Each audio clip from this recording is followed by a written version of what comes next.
been discussing Solomon and wisdom, because we're going to be talking about Solomon and folly some this week. Who specifically was Solomon stated to be more wise than, other than the generic comment of all other people? What specific people was Solomon more wise than? After we get the answer to the trivia question, I have a side note on that. Oh, great. Okay. Solomon. Yeah. Solomon, like the Solomon in the Bible. David said Jedediah. You may know him as Jedediah, since we talked about that was the name God said to give him. So who was more wise, specifically stated? I mean, who was he more wise than? Specifically said that Solomon was more wise than. Sometimes. Who's got the answer? Donna. What? Donna. Donna's got it. She don't want to read all the names. Oh, come on. They're so easy. Okay. Wiser than Heman? Calcol? Ethan. Ethan? Yeah. Darda. And Darda. Yeah. The sons of Mahal. Mm-hmm. Lots of people. Me. Yes, he was wiser than any. So, yeah, excellent answer. Thank you, Donna. Let's look at 1 Kings 4:29. God gave, this is 1 Kings 4:29 and following. God gave Solomon wisdom and very great insight and a breadth of understanding as measureless as the sand on the seashore. Very similar, or very interesting. I think that that's the same way Abraham's descendants were described, as the sand on the seashore. Solomon's wisdom was greater than the wisdom of all the men of the East, and greater than all the wisdom of Egypt. Big areas. He was wiser than any other man, including Ethan the Ezrahite, wiser than Heman, Calcol, and Darda, the sons of Mahal, and his fame spread to all the surrounding nations. He spoke 3,000 proverbs, and his songs numbered 1,005. That's another trivia question I use occasionally, how many songs, and specifically 1,005. I think that's always interesting too. This is fascinating as well. He described plant life from the cedar of Lebanon to the hyssop that grows out of walls. The only explanation I have for like dandelions is that I have some land here at the house, a yard and sidewalk, and anywhere you find a crease, there's a dandelion. Anywhere you find a lawn, there's a dandelion. So he could have spent a lot of time. He could have written 1,006th song just about that. He also taught about animals and birds, reptiles and fish. Men of all nations came to listen to Solomon's wisdom, sent by all the kings of the world who had heard of his wisdom. So he was indeed extremely wise. We're going to look at a few some of the problems that came about. In fact, I'll go and read that since we're at 1 Kings. Let's go ahead and just do that one now.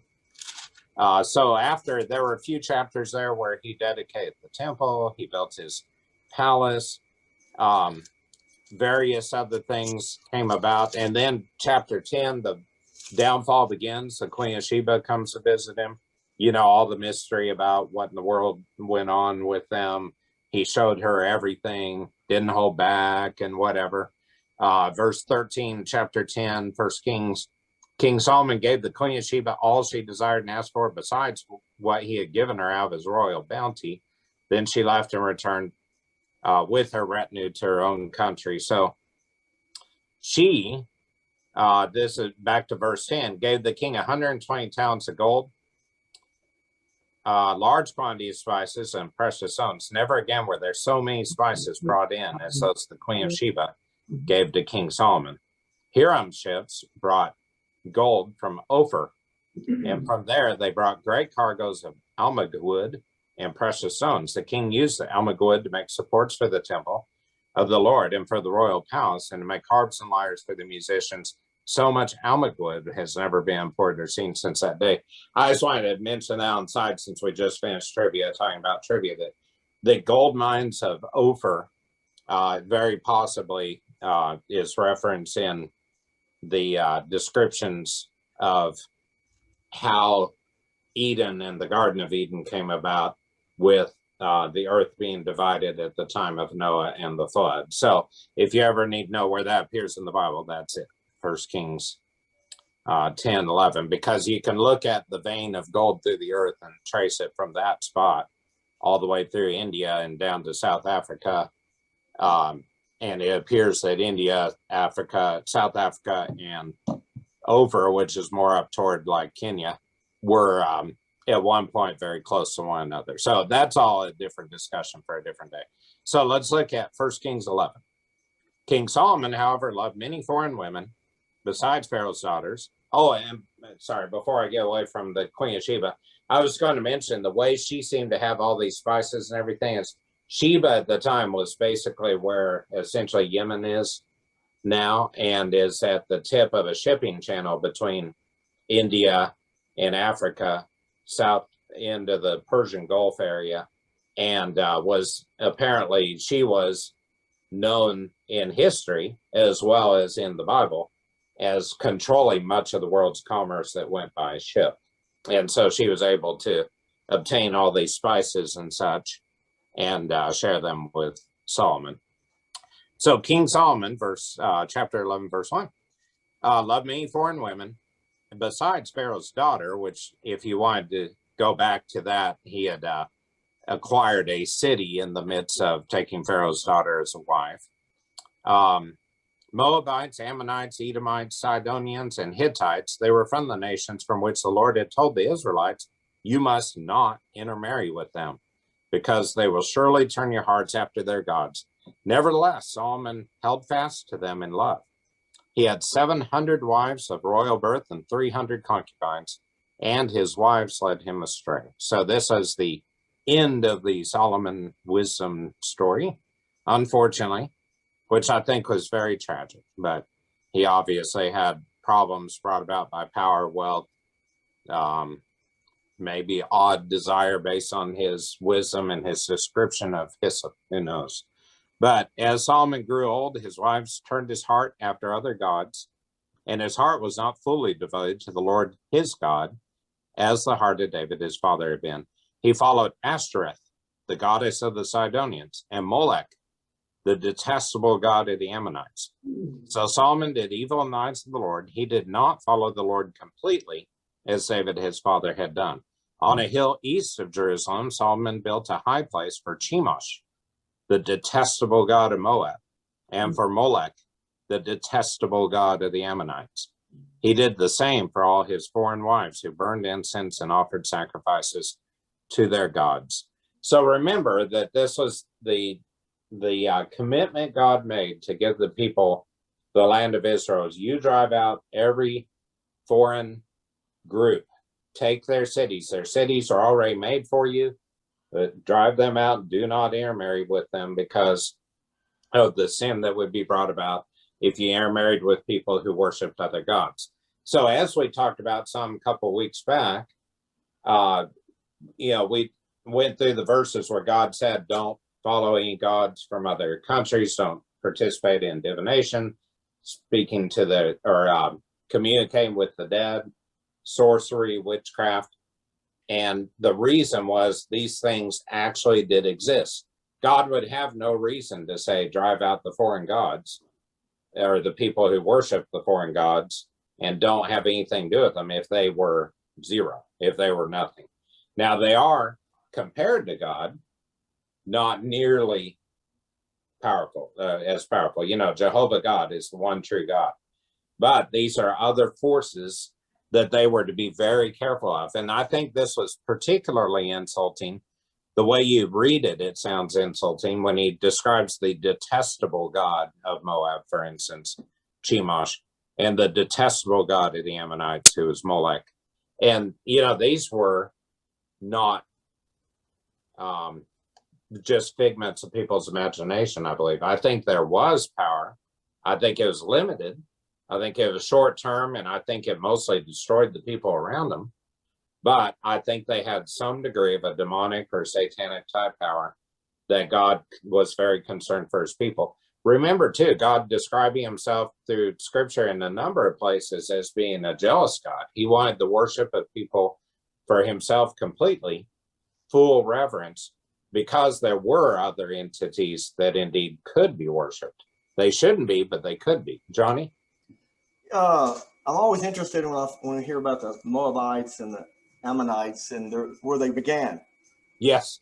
Being With Lot's daughters slept with him. Both of them got pregnant, and you follow that thread throughout with Israelites. It's amazing, and so that's part of this mix here with this detestable God. Yeah, excellent point. And that's right. If you didn't quite hear that, because I tried to talk over him there, was the Lot's daughters, after they had fled from the scene at Sodom and Gomorrah, and his wife had turned to a pillar of salt. They got out to the hills and they realized there were no other men around. They decided to get Lot drunk, and one night after another night, one each slept with them, became pregnant. One became the Moabite clan and one the Ammonite clan, and they were trouble forever. And it's interesting when you think about that sin and that detestable practice. You're right that's later God defined specifically that should not be a sexual practice that occurs. And we talked about too, God didn't pick these things because they never occurred. I think he picked them and told them, don't do these, because people were guilty of those sins. But it's interesting that if you look at the Moabites, for instance, David's grandmother was a Moabitess. And so God was able to turn it to blessing. You could also look at, for instance, the prostitute Rahab in Jericho. As they entered into Canaan, she was a prostitute and God used her for good. And then both of those ended up in the lineage of Jesus in the genealogies. And then, speaking of Solomon's wife, Bathsheba was also probably not even a Jewish woman, but also, he was involved in sin, and God said, I'm taking your first son because of that. Then they had other sons, and God blessed the line of Jesus through Bathsheba as well. So I think it's really a fascinating thing how God used the sin to be overcome with his own perfect son and allow us salvation through that. Almost as if to say, in a sense, look, there is sin in the world. It exists. It can be overcome. It can be made to be better through the power of God. So I've always found that fascinating too. I appreciate you pointing that out, Johnny. That's a key verse, I think, in the midst of all this. So the verse 9 then at 1 Kings 11:9, the Lord became angry at Solomon because his heart had turned away from the Lord, the God of Israel, who had appeared to him twice. Now, I meant to mention a second ago too, not only did he describe these gods as detestable, but if you look at the description, verse 7, on the hill east of Jerusalem. Now, the setting of the tabernacle and temple were a big deal. God chose this place for a specific reason. And, we know it was that the plague that came on the Israelites was halted by God. This was back when David counted his fighting men and sinned against God. And he said, you can pick your punishment of the three. He picked 3 days of a plague. The plague killed 70,000. It appeared to be a great death angel essentially coming over the city with a sword drawn. And the sword stopped, the death stopped at the threshold of Aruna. And then Solomon built the temple on the threshold of Aruna that David had bought from him because he didn't want to owe any debt to him. There's something about this spot incredibly important to God. And I don't think we necessarily even fully understand that. When we look at this verse and it says on a hill east of Jerusalem, I've mentioned before, I don't think there's a lot in scripture that's just sort of accidental. And the reason the hill on the east of Jerusalem was of critical importance there is, I think, twofold. One was that was the direction the sun would come from, rising over Jerusalem. And essentially, each day would start by illuminating, if you want to just view it as literal, simple sunrise, illuminating the temples of the false gods that Solomon built before it would illuminate God's temple. And I think that's not accidental. I think that was an egregious error against God when he essentially placed these in a position of honor above the temple of God. And of course, there also is talk that they may have ultimately been built in the region of the place of the skull, Golgotha, or even Mount Zion, which are all important to God too, and in the crucifixion of Jesus. So I just think it's not accidental. I think that was a big deal. So verse 10 then, although he had forbidden Solomon to follow other gods, Solomon did not keep the Lord's commands. So the Lord said to Solomon, since this is your attitude and you have not kept my covenant and my decrees, which I commanded you, I most certainly will tear the kingdom away from you and give it to one of your subordinates. Nevertheless, for the sake of David your father, I will not do it during your lifetime. I will tear it out of the hand of your son, yet I will not tear the whole kingdom from him, but will give him one tribe for the sake of David, my servant, and for the sake of Jerusalem, which I have chosen. So, of course, we know the story of Jeroboam and Rehoboam. Rehoboam, son of Solomon, became king over the southern kingdom, or Judah. It was actually Judah and Benjamin. Benjamin is fairly decimated at this point, presumably why he's had one tribe. And then, of course, the northern 10 kingdoms were the northern kingdom, which was in sin from Jeroboam on. And in fact, if you ever just want to read fascinating stories about terrible kings, you can read about the kings of the northern kingdom, almost all which were quite evil. And continually, God made the comment that this person sinned more even than Jeroboam had sinned. And so that was a big deal, that this was wrenched away from the power of Solomon, or at least Solomon's son, because of this egregious disrespect toward God by allowing this worship of the false gods. And I can see how this could happen. I mean, I think if you bring in wives from the Moabites and the Ammonites and the Egyptians, and they have all their ways that they're used to, and you have, frankly, very little time to spend with them because you have 699 other wives and 300 concubines, I could see that they could say, boy, if you actually love me like you told my dad a few years ago when we made this alliance, then you need to make me a place to worship my gods. And it would be so much easier from an earthly view for him to do that than to keep putting up with it. But I think they whittled him down into sin that he had specifically been told not to participate in. So it's really very sad. But I just, again, want to mention that one reason that I think there's so much emphasis on those false gods, and we'll read a little bit more about them here shortly, is that they were in existence. This was an idea where these false gods did not exist. I think God meant for the people to avoid them because they were enticing. There was something about them that pulled people in, and that's a danger. Okay, who had anybody of you look up a demon story that you wanted to review this week? Or Johnny, what you got? You're on mute, Johnny. Yeah. I'll say somebody else needs to speak to them. But Donna and I didn't read, but we got read to. We watched a series on Netflix, Matthew, where they went through the whole book of Matthew and kind of acted it out as it went. It's really good. Yeah, but after this study we've been into, Norm, it never occurred to us before how many times in Matthew, and we know it's also in Mark and so forth, demon is mentioned like 13, 14 times. Never really jumped out before. But the one that did jump out was when the Legion. The difference between his thing about Legion and then over in Mark is that he says 2 men were possessed. Yeah. And I'd never noticed that before. It is interesting. There are a couple of examples of that. There's a blind beggar on the way to Jericho that Jesus ran across in one gospel, and in the next it was 2 beggars and 2 blind beggars. And there are a couple of little transcriptional debates, but you're right. I believe that would be over at Matthew 8. I think I misquoted myself last week when I said Mark 8. It's not Mark 8, it's Mark 5. I think. Well, maybe we should. I think we corrected it in the transcription. So thank you. Good. I appreciate that. There's too much. Somebody gets too verbose, too much to read through. So anyway, if we want to read Matthew 8:28, that's a good place to start. When he arrived at the other side of the region and the Gadarenes, 2 demon-possessed men came from the tombs to meet him. They were so violent, no one could pass that way. Excuse me.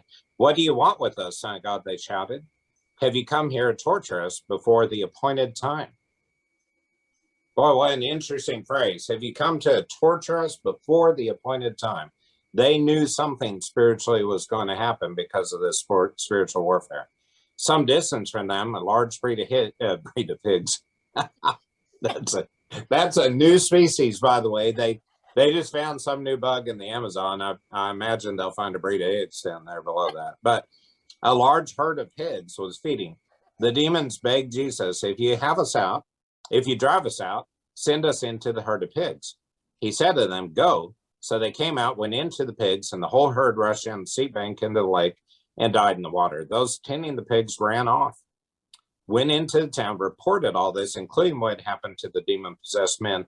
Then the whole town went out to meet Jesus. When they saw him, they pleaded with him to leave their region. So let's look at the longer, more detailed one in Mark 5 now. Because that one in Matthew, I do think it's worth, well, of course it's worth reading. I love reading anything in the Bible, but I think the more details in Matthew 5 that we're more used to at the very least.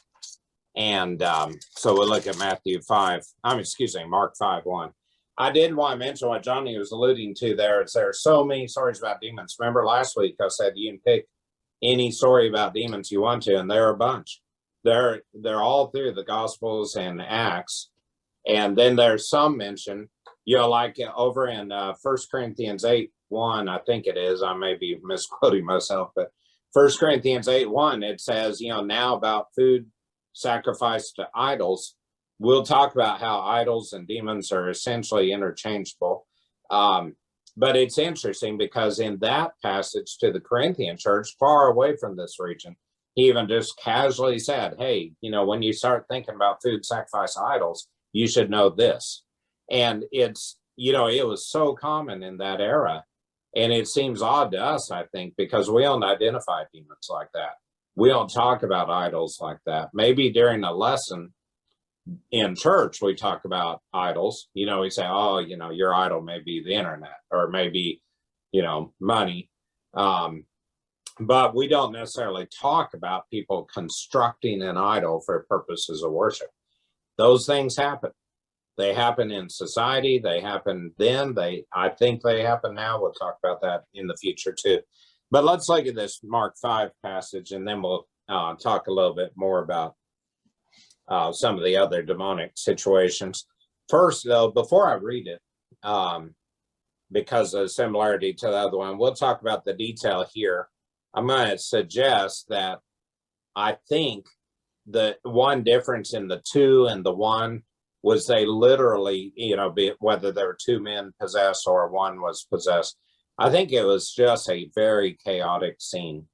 And I think that Mark was probably not there because he wasn't one of the 12 disciples of Jesus. I think Matthew was likely there close enough to witness, but it wouldn't surprise me in any way if there were 1 or 2 and that they just, whether through inspiration of the Spirit, mentioned 1 that was talked to more, or there were 2 that Matthew saw, or even in the confusion, he thought he saw 2 and he saw 1. And then when he was cleaned up and cleared up, it was, excuse me, more evident that it was just 1. I have no problem with any number of them because the theology is the same, the theological teaching. So what exactly would we mean by demon? Since we're talking demons now, we mentioned false gods. We've talked about Satan and the odd connection with the name Lucifer and the term devil, the deceiver, the accuser. We've talked about false gods. We've mentioned specifically Asherah, Chemosh, Molech. We'll mention a couple more here in a minute. What is a demon? I think in some ways a demon could be a sociopath. Yeah, I think that's very, very fair. I think that may be a good example of a modern day demonic possession. Anybody happen to know what the word demon just means by definition? If you wanted to, look it up. Okay, the term demon actually means an explainer or a describer. So, in other words, like by talking about this, if we talk about the events that happened outside Lake Gadarene with the tombs, you could say, I am demonically describing the or I'm demonically showing the circumstances, because it means initially a describer, or sort of more or less one giving a description or a definition of something. We even use a similar root in a word like demonstrate. Let me demonstrate to you how Jesus drove out demons. Well, we are demonstrating that by giving that description. And so we use that word all the time. We don't think about a connection to demons. One reason is that over time, that term came to mean knowledge, and that term of knowledge, rather than just description, but having knowledge of something, being a demon. Like you might wonder, like I have before, why, I believe it's Wake Forest, are the Demon Deacons. That's their mascot. I think I'm right about it being Wake Forest, but anyway, one of them is, and one of the teams back east. And a demon deacon would be a teaching church guy. Okay, so that's why it sounds strange, but they don't really mean like foaming at the mouth and throwing people into the fire, unless they're in a sporting event. Then of course it's okay. But if you look at the term demon, though, it went from describer to knowledge bearer, and then because of the issue of the dead having certain knowledge, it came to be describer of the dead who have knowledge to impart to people. Hence the teaching by God to the people, do not consult the dead for their knowledge. Remember 2 weeks ago, we talked about Samuel being brought up from the dead, and he had some knowledge that Saul wanted, or it ended up Saul didn't want it, but he asked him what he knew, and he knew that Saul and his sons would all be put to death the next day. So that term demon seems to apply to someone who is dead and has some degree of knowledge. I think 2 weeks ago, we talked about how that doesn't make this a God, doesn't make this like God, because they seem to have a limited knowledge of what is going on, in their realm. So instead of just a human, there seems to be a little bit of a kind of a superhuman, but not in the way of power, just in the way of some awareness. And so when looking at demons in so many of these New Testament stories, they frequently seem to have knowledge of what was going on. Remember there, Matthew had said, that our time has not yet come to be tortured. They seem to know there'd be a time of torture coming up, right? And several times they identified Jesus when the people with Jesus couldn't identify Jesus as the Son of God. And it's interesting, they seem to have that awareness. And I can tell you, if you look back at the writings of some of the early church people that we talk about, like Pliny the Elder, even non-church people like Socrates, Aristotle, other semi-church people like the Jewish historian Josephus, many of them, all of those that I named, describe demons as the souls of the dead who have some awareness of events and can be consulted. And some of them seem to come up and get into people in odd ways. And I can't fully explain that. I don't know why that is. But I can tell you, I don't know of, if you think about a demon as like a wicked angel, I don't know of a time an angel has possessed a person. But I do think demons possessed people. And I mean, clearly. But I can't think of an example in scripture. Now, angels appeared as humans, but I don't know of any example in the Bible where it talks about angels possessing humans, sort of taking them over, not even allowing them to do as they wish, but only as the demon wishes. And if you look at the demoniacs that are described frequently in scripture, they seem to be incredibly destructive, very aware of Jesus, afraid of Jesus because of his power and because he represents the Most High God, and is the Most High God. I mean, not just represent him. And they seem to deal in, mischievous, bad type of behavior, including some who foretold the future.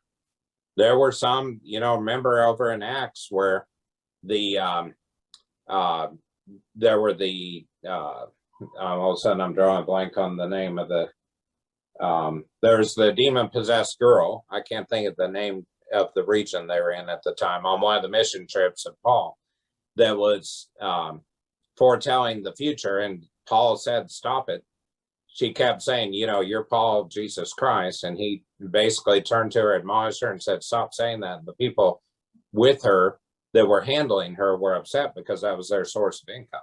Then there were the 7 sons of Sceva who were prophesying, and they got into a fight with the demon and ended up all beat up and naked and fleeing the house. So, if those things seem to be a reality in that realm that we don't talk about now. And whether, we have demon possession in the form of a psychopath or a schizophrenic or a really, really wicked, evil person, we all have known some worldwide famous ones, of course, Stalin, Hitler, Idi Amin, Saddam Hussein, all those always come up. But I can tell you on a lower scale, there are some horrible, awful, demon-like people in some people's lives that just never achieve international fame and rule a country. They are around, they just are, they're just on a lower scale. And, I don't know whether those are actual demon possessions, souls of the dead, the restless dead, whatever, the evil dead, whatever way you want to think about that, I don't know. But I think it's interesting because I don't really see any particular scriptural reason that there suddenly wouldn't be demons around when we do believe there is Satan around trying to tempt us, and that God and his angels are around, for us to follow God and have angels as our comforters and the messengers from God. There's just not a good, clear reason why demons would disappear. Now, having said that, and having dealt with some mental illness people, not myself, I want to say, but in other people, I have seen people that I've walked into an exam room with, and I think they are either, if not super crazy, and maybe that's all, maybe they're just completely nuts, or they're demon possessed. You can see the fire in their eyes. They don't answer normally. They make weird noises. They, they have odd behaviors that are not otherwise explainable. And I've wondered about that. Having said that, I don't go in and see somebody with like a sinus infection and think, oh, you've got a demon, you have an infection in your sinuses, and we got to exercise that. That's not the case. So I think it's really important to not necessarily declare that negative things are demons, but I think that demons exist in negative circumstances. And so looking at now Mark 5, we got a few minutes here. I'll read it fast here. They went across the lake to the region of the Gerasenes. When Jesus got out of the boat, a man with an evil spirit came from the tombs to meet him. This man lived in the tomb. No one could bind him anymore, not even with a chain, for he had often been chained hand and foot. But he tore the chains apart, broke the irons on his feet. We'll talk about this in a minute.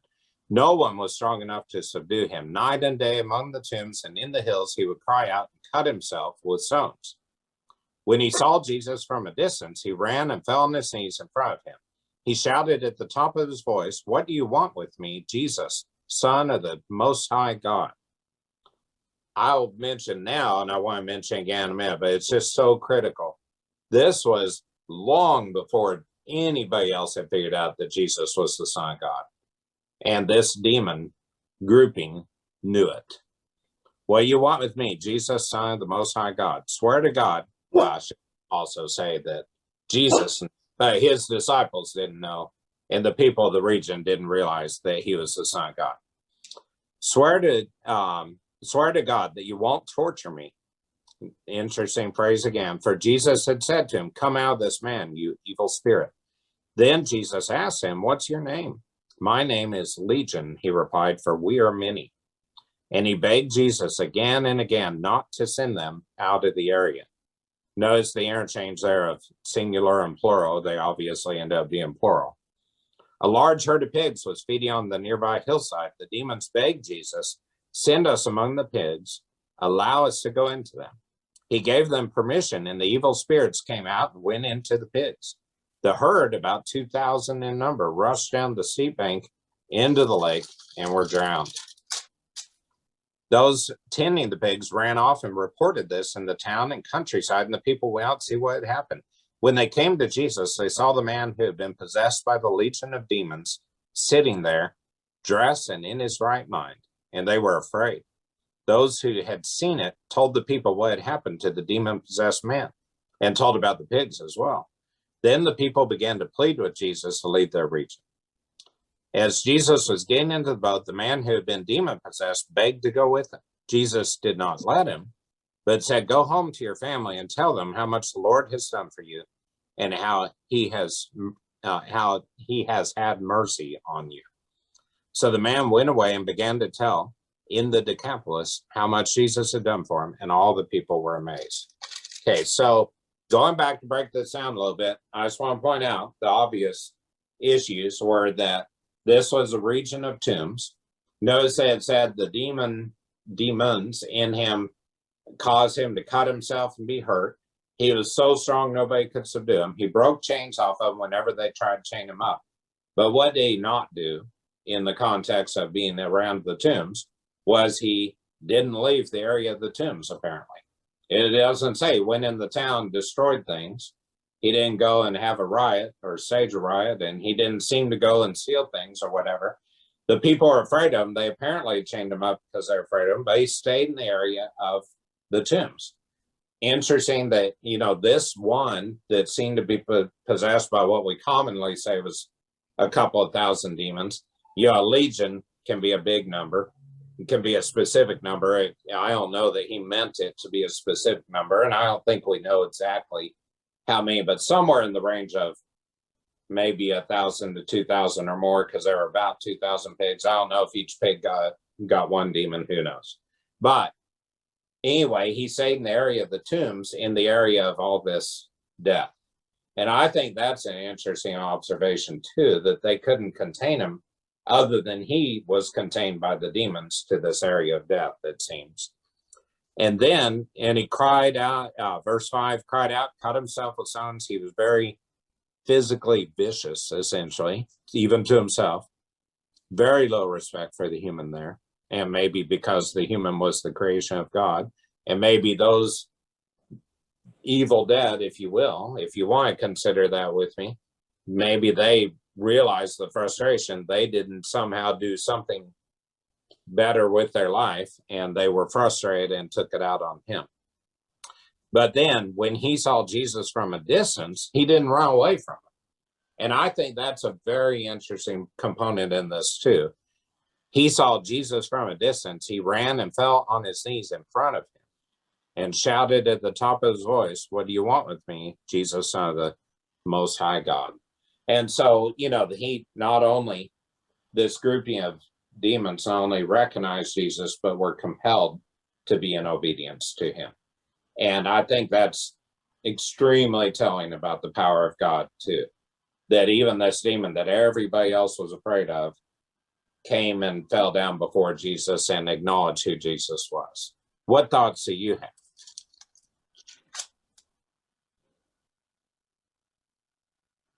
I've always thought it was so interesting how when there would be a demon, how there'd be a lot of times Jesus would run it out, or how he would tell them to be quiet or something and not tell who he was. Yeah. I just always thought that was so odd, but I'm like, if you look at it from another perspective of, you wouldn't want a bad preacher who is telling false beliefs to somebody. Yeah. So why would you want a demon telling things about Jesus as a representation of well, I can tell you, about him because I've met him, but would you really want a demon telling people about Jesus? I don't know. It's kind of a double-edged thing it's just always seemed odd to me. Absolutely. And I think that is an excellent point. I appreciate you bringing that up because as I was mentioning a minute ago in Acts, when the girl was following behind Paul and kept saying, this is servant of the Lord, you know, he eventually got tired of it, rebuked her, drove the spirit out. And, you know, I've often wondered why not allow her to say, these are the servants of the Lord to have me, or Paul, Silas, etc. And I'll answer that in my view. There's no direct answer given. And then the others, remember when Jesus mentioned that, you know, somebody else was driving out demons, as I recall. I haven't read this in a long time, but and the disciples kind of came to him and got on to, you know, said, hey, you got to do something about this. He said, well, whoever is for us or is not against us is for us. And I've often thought of those two in a similar vein, that I think the difference was they were doing something that was very reasonable and very acknowledging of truth, but they weren't teaching a solution. And I think it is interesting that the demoniac here and there that had been healed could, you know, rush around and tell people, hey, I was healed, but they couldn't really identify, but here's how you follow Jesus. Here's how you become a servant of the Lord Most High. And so it was almost like an incomplete story, because I think possibly that these were the evil dead, so their story was done.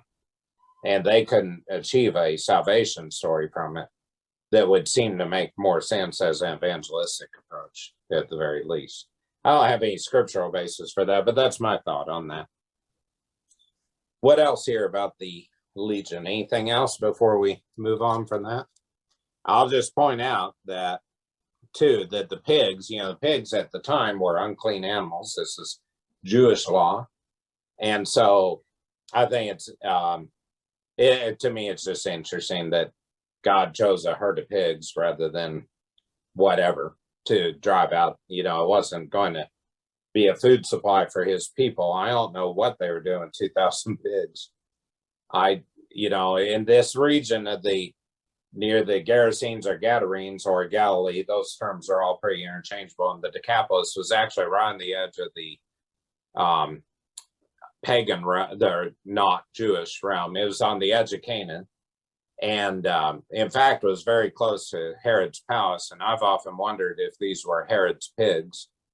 And, you know, Jesus was kind of maybe cast them there to just take away some of the wealth of Herod, because Herod had John killed. So it's an interesting side thought that has also no scriptural basis, but I think it's interesting. Well, Hey, and yeah. this may be an assumption that I've had, but I was like, well, the pigs died, so the demons died, but that may not be true. But that's kind of what I always thought, is that when the pigs died, the demons died. So why would they want to be cast into the pigs? I don't know. Well, and that's a very good question, because I do, you know, I'm thinking the pig side. I don't know that pigs are good swimmers. I don't really have any feel for that. But I think that they probably did die. But I think the key was that they have found an individual that they could dominate as a group for apparently a long time. And I think it was probably a little hard. You know, if you think about the parable Jesus told about cleaning out the house and, you know, then having it get dirty again, and then having, you know, if you clear out one demon, have 7 return. There seems to be something about some people that maybe are prone to get demons that we don't necessarily fully understand, other than I think it's some lack of a godly approach, maybe more of a tendency to want demons because of the perception that maybe there's power. And I think it was almost more or less that they knew they would be dispersed and have to kind of start over. I don't think they probably were killed. I think they were dead, honestly. You know, if you view them as the souls of the evil dead. Now, whether they then face some judgment because they were done, we don't know that. Now, I don't think we understand any of that. And I think it's just a matter of interest that, you know, it happened to be unclean animals and a whole bunch of them. And I think a lot of that was to emphasize how horribly demon possessed this man was, and how shockingly different he was when the people went to him and he was clothed and sitting there and calm. That must have been so shocking to the people who had been so afraid of him. They had tried to chain him up. You know, that's no small amount of fear. Johnny, unmute. You're muted. Yeah. Joe had something. Oh, Joe, go ahead. Unmute. Well, that was my question, was what happened to the demons? Did they die with the pigs, or were they disembodied, disenfranchised spirits running around then? I think they're probably dispersed, honestly, and I think that brings up the very interesting question as to whether there is a finite availability of demons in the world or not. And I'm guessing not, because I think if it is true, they were viewed then and probably should be viewed as the souls of evil dead today. There doesn't seem to be a great shortage of evil dead. And I think that we probably, have a lot of potential demons around. Now, how many are restless and go inhabit somebody? It seemed to be a relatively small number in the population. They ran across them a lot, but I don't really know, other than this passage talking about multiple dozens and nearly certainly 2,000-ish demons. We don't really run across other passages where there are a bunch of demons. It's just like, oh, Jesus was healing people and a demon-possessed person was brought to him. So there does seem to be some limitation. Whether that applies at all to the story of Abraham, of Lazarus and the bosom of Abraham, which I want us to read next week because of time. I don't know how much of that applies, that maybe some are literally more restless. Maybe some are literally used by Satan to disturb certain people that he has identified as susceptible.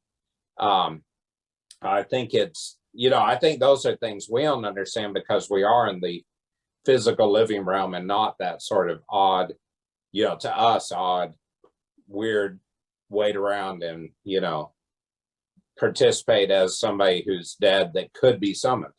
There are so many passages in the Bible that talk about not summoning the dead and not, not consulting the dead, that I think it's got to be a viable practice to do that we should steer way away from. That's why, I know when I was a kid that things were big in the world, like, the Ouija board. And I think right at the tail end of my high school life was that was right about time Dungeons and Dragons was starting, and there are a lot of demonic features. And, the best advice I was ever given in all of that was just stay away from it. Don't mess with, trying to see if there's actual weird power there or not, because you may find that there is, and you really don't want to mess with that. I think, it's kind of, to me, the best way, just from a purely other physical thing, which brings up whether drug addiction is demonically driven or not, which I think is also a fair question. But, the best way to never have to worry about whether you're one of those that gets horribly addicted to heroin and ruins the life of yourself and everybody around you is to just not use it. Don't try heroin and say, hey, I'm just going to see if I'm one of those that can use it once and be fine. I think that's a crazy thought. I've always told my kids, if you don't want to be like associated with somebody involved with drugs, selling drugs, maybe getting whatever, don't go hang out with those people. And therefore you won't be associated with them, if there's a police raid or who knows what.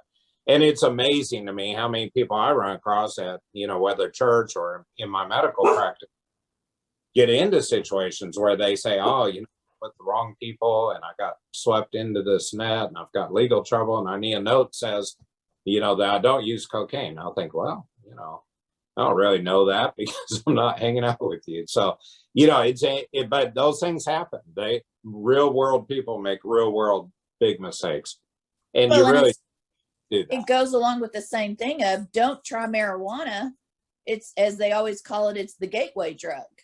Yes. And it really is. I tell you, it can lead to bigger and bigger addictions, which I was like, for me, it was one of those things I never even knew.